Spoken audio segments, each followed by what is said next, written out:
আসসালামু আলাইকুম গাইস, কি অবস্থা সবাই? কেমন আছেন সবাই? আমি আপনাদের মাঝে আছি রাফিজ ওয়াহিদ। তো আজকে আমি মূলত একটা টিউটোরিয়াল ভিডিও বানাবো। তো আজকে আমি শিখাবো আপনারা কিভাবে সাইকেলে সার্ফিং মারবেন। তো আপনাদের সার্ফিং মারার জন্য সর্বপ্রথম করতে হবে আপনাদের সিটটা একদম নিচে করে নিতে হবে। আর আপনার যদি ডার্ট ফ্রেম থাকে, ডার্ট ফ্রেমে আর কি ইজায় রেখে করতে সুবিধা হয়। আর যদি আপনার এমনি নর্মাল উঁচু ফ্রেম থাকে তাহলে আপনার এই যে মেরে করতে পারে। আমি আপনাদের দেখে দেবো, তো দেখেন কি করতে। তো এখন আমি বলবো যে আপনারা নর্মাল এরকম ফ্রেমে কিভাবে সার্ফিং করবো। তো তার জন্য আপনাদের প্রথমে সিটটাকে উঁচু করে নিতে হবে, যাতে আপনারা এই জায়গাটা পাও রেখে আর সার্ফিংটা করতে পারেন। আর সামনে আপনারা পাও রাখবেন, যে এই জায়গাটা রেখে, এই জায়গাটা আছে না, এই জায়গাটায় আর কি পাউডার রাখে এটাতে ব্যালেন্স করবেন, তাহলে আপনার সার্ফিংটা হইব। তো আমি দেখাই যে কিভাবে আপনারা এই সাইকেলটাতে সার্ফিং মারবেন। তো আপনারা সাইকেলটা ধীরে ধীরে চালায় আসবেন, তারপর পাও সিটের মাঝখানে রাখবেন যেভাবে দেখা যাচ্ছে। তারপর ফোর্কের সামনে পাও রাখবেন আর হ্যান্ডেলের যায় পায়ের কোনাটা রাখবেন। তো ধীরে ধীরে হাত ছাড়ার চেষ্টা করবেন। আপনারা একদিন হইব না, কিছুদিন প্র্যাকটিস করার পর ধীরে ধীরে এক হাত ছাড়ার পর দুই হাত ছাড়বেন।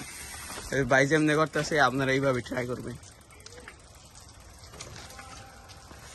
তো এখন আমি দেখাবো কিভাবে আপনারা ডার্ট ফ্রেমে সার্ফিংটা মারবেন। তো ডার্ট ফ্রেমে মারতে গেলে আপনাদের সিটটা একদম নিচা করে রাখতে হবে। আর ডার্ট ফ্রেমের সুবিধা হয় এই জায়গাটা পাও রেখে সার্ফিংটা মারতে। সার্ফিং আবার এই জায়গায় মারা যায়, আবার চুরও মারা যায় এই জায়গায় রেখে। তো আমি সার্ফিংটা মূলত দেখাবো। তো দেখেন এটাই কিভাবে সার্ফিং মারি। বুঝলি, পিছে যাও গাছে আছে।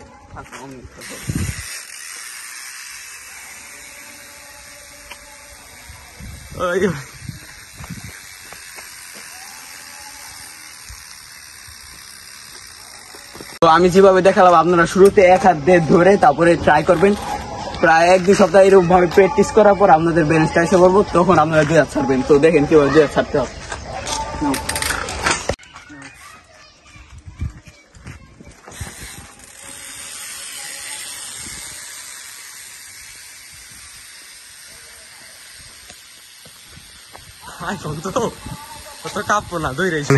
তো এইভাবে আপনারা প্র্যাকটিস করবেন রেগুলার, তাহলে আপনাদের সার্ফিং ডাউনলোড করে সার্ফিং অনেক সহজ একটি স্টান। এটা আগে প্র্যাকটিসের বিষয়, যত প্র্যাকটিস করবেন তত তাড়াতাড়ি আপনারা আনলক করবো। তো এইভাবে করবেন, কিন্তু অনেকবার ক্রাশ হইতে পারে, ব্যথা পাইতে পারেন, ওইটা নেবার গিভ আপ। আপনি যদি গিভ আপ করে দেন তাহলে আর স্টান হইব না, আপনার আর কি বারবার স্টান করতে হইব ব্যথা পাইলেও। তো আজকে ছিল এই পর্যন্ত। ভিডিওটা ভালো লাগলে সাবস্ক্রাইব করে দিবেন, লাইক করে দিবেন। বাই।